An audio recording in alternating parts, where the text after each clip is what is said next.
But Jennifer Hudson was in a relationship with David Otunga for years. They were even engaged at one point. But then everything came crashing down around them when they filed for divorce. And you'll never believe the insane reason why. Jennifer started gaining popularity way back in 2004 when she competed on American Idol. She blew everyone away with her vocals, and that was probably why everyone assumed that she was going to end up winning the show. But in a crazy turn of events, she somehow ended up finishing 7th. Jennifer didn't let that stop her though. If anything, it propelled her to go out and achieve a lot more. 2 years after her stint on American Idol, Jennifer got her big break when she starred in Dreamgirls and won an Oscar for her role as Effie. Life couldn't have been any better for Jennifer around this time because this was also when she found love. Jennifer met David in 2007, and after dating for just a couple of months, he proposed to her at her 27th birthday party. Even though everyone said that they were rushing it, Jennifer and David just didn't care. They wanted forever, but little did they know they wouldn't get it. With a fairy tale proposal and the rest of their lives ahead of them, everything was going great for Jennifer and David. But instead of enjoying their relationship as a newly engaged couple, David and Jennifer were met with a huge tragedy. Jennifer lost her mother Darnell, her brother Jason, and her 7-year-old nephew Julian. To say this was a devastating time for Jennifer would be a huge understatement. This is obviously one of the worst things that can ever happen to anyone. And because of this tragedy, Jennifer and David ended up postponing their wedding. Then in 2009, Jennifer and David welcomed their son, David Jr. It didn't take long after this for them to resume planning for their wedding. They wanted to use this opportunity to move on and find something positive in a time with so many negatives. But one thing they didn't realize was that things had changed. Everyone was looking forward to their wedding, but unfortunately, that day never came because Jennifer and David ended up breaking up in 2017. Their split came as a huge shock to pretty much everyone, but it wasn't half as shocking as the alleged reasons why they ended their relationship, starting with Jennifer's supposed infidelity months leading up to their split. Apparently, the reason why Jennifer and David's relationship ended was that Jennifer was cheating on David with Molly Music. And after getting tired of being cheated on for months, David decided to end their relationship. Jennifer obviously denied this, and soon her and David's split turned into a game of he said, she said, with David saying one thing and Jennifer saying a completely different thing. Despite all of this, David still stood his ground, claiming that Jennifer was having a secret affair with Molly for months before their breakup. While Jennifer and David saying completely different things, it's obvious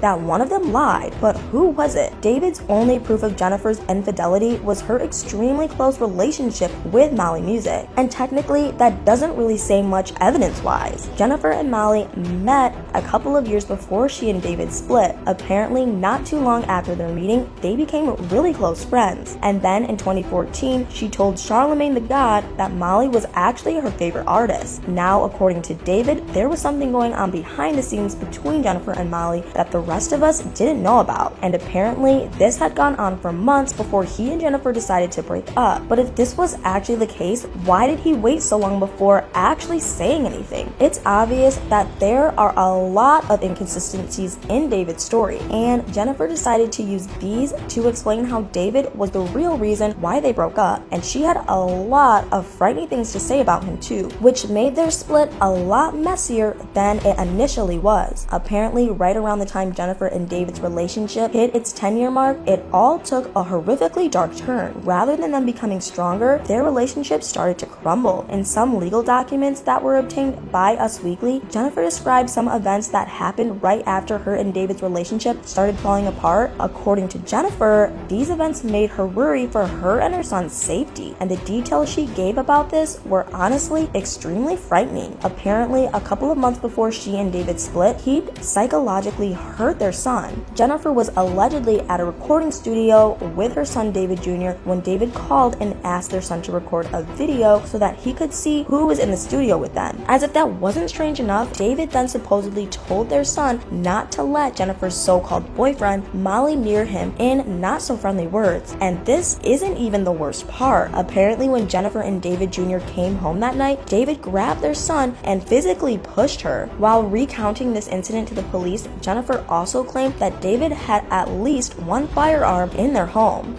Jennifer's problem wasn't with the firearm itself, but she had a problem with where he kept it, which was allegedly right on the kitchen counter. According to Jennifer, when she asked David about it, he claimed that it was just a prop for a movie, but she didn't believe this. She couldn't tell if it was real or not, but she believed that he placed it right on the kitchen counter so that he could taunt, intimidate, and frighten her. And honestly, this kind of makes sense to me. I mean, why would anyone keep something like that right on the kitchen counter, especially knowing that there's a child at home? If this whole story is true, then it really seems like David just didn't care at all. And I guess this was why Jennifer also mentioned that she was worried for the safety of her son. Since meeting David, she always knew that he had a bad temper, and it only kept on getting worse as their relationship started falling apart. She recalled how David once pulled their son out of school and took him out of town without even letting her know. All this and more made Jennifer file a protection order against David. With Jennifer and David's relationship coming to a screeching halt, they also started having issues concerning the custody of their son. But this didn't last long because Jennifer and David were actually able to reach an agreement. The details of the agreement were never released since Jennifer and David had signed a gag order that prevented either of them from publicly speaking about the case. Since her split with David, Jennifer hasn't been in another relationship, but there have been some rumors about her potential dating life. After the release of Aretha Franklin's biopic Respect, Jennifer was rumored to have started a relationship with Marlon Wayans, probably because they both had good chemistry, with Jennifer playing the role of Aretha and Marlon playing the role of her ex-husband. But this was probably just a rumor because Jennifer and Marlon just seemed to be really good friends, nothing more. Right now, Jennifer's main focus seems to be her work. She recently launched her daytime talk show, and overall, she does seem pretty busy. But what do you guys think? Did you know about all this? And do you think that Jennifer is ready to start a new relationship? Let me know what your thoughts are in the comments down below.